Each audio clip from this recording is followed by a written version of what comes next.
मागणी सातत्यानं तुळजापूरमध्ये भाविकांसाठी यात्रा मैदान व्हावं आणि ज्यांनी भूखंडाचा श्रीखंड केला त्यांच्यावर गुन्हे दाखल व्हावे ह्या मागणीसाठी आणि तिथे अद्यापपर्यंत 94पासून महाराष्ट्र शासनाचं नाव लावलेलं नाही, ते महाराष्ट्र शासनाचं नाव लावावं हे निवेदन देऊन येत्या 25 तारखेला आम्ही रस्ता रोकोचं निवेदन देण्यासाठी आज आलेलो होतो।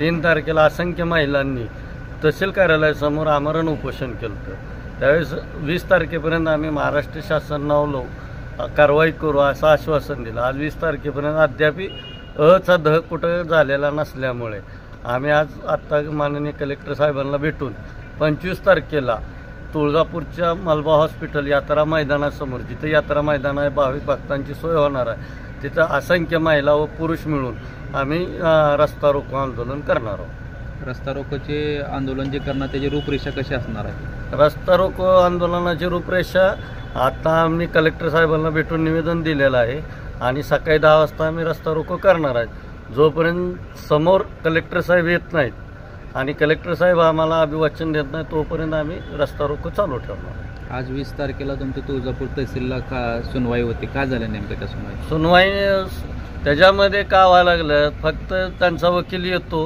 28 पैकी 1 जणाचंच म्हणणं मांडतो, मग असं त्याला 5 वर्ष जातील।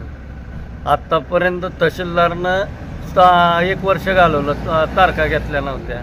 25 जानेवारीला उपोषण घेतल्यानंतर 3 फेब्रुवारीपासून तारखा चालू आहेत। देण्याचं कामच वकील करत नाही त्यांचा, प्रत्येक वेळेस खोटं नाटक। पेपर जर तुमच्याकडे उपलब्ध आहेत तर तुम्ही तात्काळ द्या ना 28 जणांची, ही आमची मागणी आहे।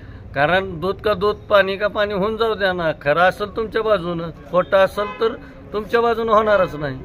जिल्हाधिकाऱ्याला तुम्ही निवेदन दिलं तर जिल्हाधिकाऱ्याच्या वतीने का आश्वासन देण्यात आलं का? जिल्हाधिकारी म्हणले मी तात्काळ कारवाई करण्याचे आदेश SDM साहेबाला देतो।